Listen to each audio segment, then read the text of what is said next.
ದಾವಣಗೆರೆ ದಕ್ಷಿಣ ಉಪಚುನಾವಣೆಯಲ್ಲೂ ಕುರುಡು ಕಾಂಚನ ರಾಜಾರೋಷವಾಗಿ ನಡೀತಾ ಇದೆ. ಮತದಾರರಿಗೆ ಹಣ ಹಂಚಿದ ಕಾಂಗ್ರೆಸ್ ಕಾರ್ಯಕರ್ತರು. ದಾವಣಗೆರೆಯ ಎಸ್ಪಿಎಸ್ ನಗರದಲ್ಲಿ ಮತದಾರರಿಗೆ ಕಾಂಗ್ರೆಸ್ ಹಣ ಹಂಚಿಕೆಯನ್ನ ಮಾಡ್ತಾ ಇದೆ ಅನ್ನುವಂತಹ ಆರೋಪಗಳು ಕೂಡ ಇಲ್ಲಿ ಕೇಳಿಬಂದಿದೆ. ಬಹಿರಂಗವಾಗಿಯೇ ಕೈಯಲ್ಲಿ ಹಣ ಹಿಡಿದು ಹಂಚುತ್ತಾ ಇದ್ದಾರೆ ಕಾಂಗ್ರೆಸ್ನ ಕಾರ್ಯಕರ್ತರು.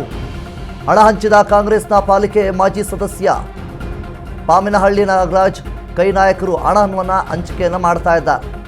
ಹಣ ಹಂಚಿದ ಕಾಂಗ್ರೆಸ್ನ ಪಾಲಿಕೆ ಮಾಜಿ ಸದಸ್ಯ ಪಾಮಿನಹಳ್ಳಿ ನಾಗರಾಜ್ ಕೈ ನಾಯಕರು ಹಣ ಹಂಚಿಕೆ ಮಾಡ್ತಿರುವ ವಿಡಿಯೋ ಈಗಾಗಲೇ ಮಾಡಿದ್ರು. ಅಲ್ಲಿ ಸ್ಥಳೀಯರು ಕೂಡ ಆ ಒಂದು ವಿಡಿಯೋವನ್ನೆಲ್ಲ ಮಾಡಿದ್ದಾರೆ. ಕೈ ನಾಯಕರಿಂದ ಹಣ ಪಡೆಯಲು ಮುಗಿಬಿದ್ದ ಭ್ರಷ್ಟ ಮತದಾರರು. ಕಣ್ಣಿದ್ದು ಕುರುಡರಾಗಿರುವ ಚುನಾವಣಾ ಆಯೋಗ. ದಾವಣಗೆರೆ ಜಿಲ್ಲಾಡಳಿತ ಅಲ್ಲಿ ನಡೀತಾ ಇರುವಂತಹ ಈ ಒಂದು ಘಟನೆ ಇದು.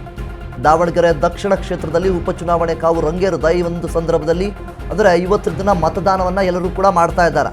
ಈ ಒಂದು ಹೊತ್ತಿನಲ್ಲಿ ದುಡ್ಡು ಕೊಟ್ಟುಬಿಟ್ಟು ಮತವನ್ನು ಸೆಳೆಯೋದಕ್ಕೋಸ್ಕರ ಸಾಕಷ್ಟು ಪ್ರಯತ್ನವನ್ನು ಮಾಡ್ತಾ ಇದ್ದಾರೆ. ಕಾಂಗ್ರೆಸ್ನವರು ಬಹಿರಂಗವಾಗಿಯೇ ದಾವಣಗೆರೆ ಕ್ಷೇತ್ರದಲ್ಲಿ ದುಡ್ಡನ್ನು ಕೊಟ್ಟು ಮತವನ್ನು ಪಡಿತಾ ಇದ್ದಾರೆ ಅನ್ನುವಂಥದ್ದು ಕೂಡ ಕೇಳಿಬಂದಿದೆ.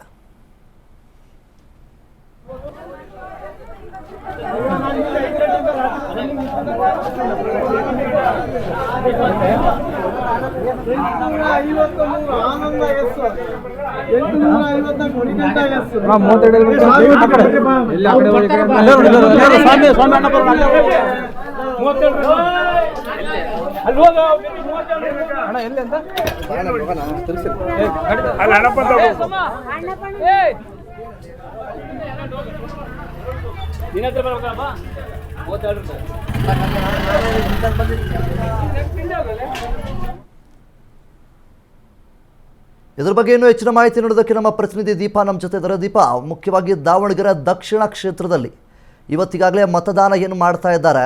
ಈ ಒಂದು ಹೊತ್ತಿನಲ್ಲಿ ಕಾಂಗ್ರೆಸ್ನವರು ಬಹಿರಂಗವಾಗಿಯೇ ದುಡ್ಡನ್ನು ಕೊಟ್ಬಿಟ್ಟು ಮತವನ್ನು ಕೇಳ್ತಾ ಇದ್ದಾರೆ. ಹಾಗೆ ಆ ಒಂದು ವಿಡಿಯೋಗಳು ಕೂಡ ಸಾಮಾಜಿಕ ಜಾಲತಾಣದಲ್ಲಿ ತುಂಬಾ ವೈರಲ್ ಆಗ್ತಾ ಇದೆ. ಸೊ ಇದ್ರ ಬಗ್ಗೆ ಇನ್ನೂ ಏನೆಲ್ಲ ಅಪ್ಡೇಟ್ಸ್ಗಳು ಬಂದಿದೆ ದೀಪಾ?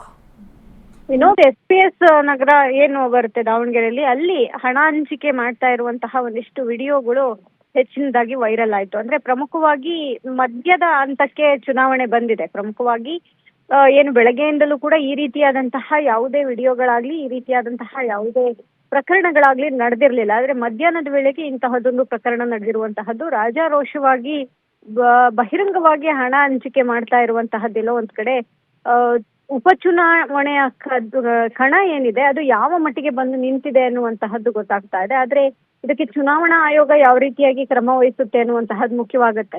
ಸಹಜವಾಗಿ ಚುನಾವಣೆಯ ಹಿಂದಿನ ದಿನಗಳು ಅಥವಾ ಇನ್ನೇನು ನಾಳೆ ಚುನಾವಣೆ ಅನ್ನುವಂತಹ ದಿನಗಳಲ್ಲಿ ಹಣ ಹಂಚಿಕೆ ಮಾಡ್ತಾರೆ ಅನ್ನುವಂತಹ ಆರೋಪಗಳು ಕೇಳಿ ಬರ್ತಿತ್ತು. ಆದ್ರೆ ಇವತ್ತು ಈ ಚುನಾವಣೆಯ ದಿನವೇ ಅಂದ್ರೆ ಮತದಾನ ಮಾಡ್ತಾ ಇರುವಂತಹ ದಿನವೇ ಈ ರೀತಿಯಾಗಿ ಹಣ ಹಂಚಿಕೆ ಮಾಡ್ತಿರೋದ್ರಿಂದ ಚುನಾವಣಾ ಆಯೋಗ ಏನು ಕ್ರಮ ಕೈಗೊಳ್ಳುತ್ತೆ ಅನ್ನುವಂಥದ್ದನ್ನು ಕಾದು ನೋಡ್ಬೇಕಾಗತ್ತೆ ವಿನೋದ್.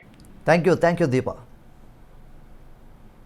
ಇನ್ನು ದಾವಣಗೆರೆ ದಕ್ಷಿಣ ಕ್ಷೇತ್ರದಲ್ಲಿ ಈ ರೀತಿಯಾಗಿ ಬಹಿರಂಗವಾಗಿ ಹಣವನ್ನು ಹಂಚಿಕೆಯನ್ನು ಮಾಡ್ತಾ ಇದ್ದಾರೆ ಕಾಂಗ್ರೆಸ್ನ ಕಾರ್ಯಕರ್ತರು ಅನ್ನುವಂಥದ್ದು ಕೂಡ ಇಲ್ಲಿ ಆರೋಪಗಳು ಕೇಳಿ ಬಂದಿದೆ. ಅದರ ಜೊತೆಗೆ ಸಾಮಾಜಿಕ ಜಾಲತಾಣದಲ್ಲಿ ವಿಡಿಯೋಗಳು ಕೂಡ ವೈರಲ್ ಆಗ್ತಾ ಇದೆ.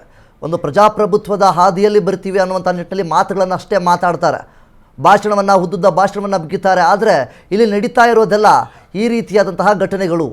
ದುಡ್ಡು ಕೊಟ್ಬಿಟ್ಟು ಅಂದರೆ ನೋಟನ್ನು ಕೊಟ್ಬಿಟ್ಟು ಓಟನ್ನು ಪಡಿತಾ ಇದ್ದಾರೆ.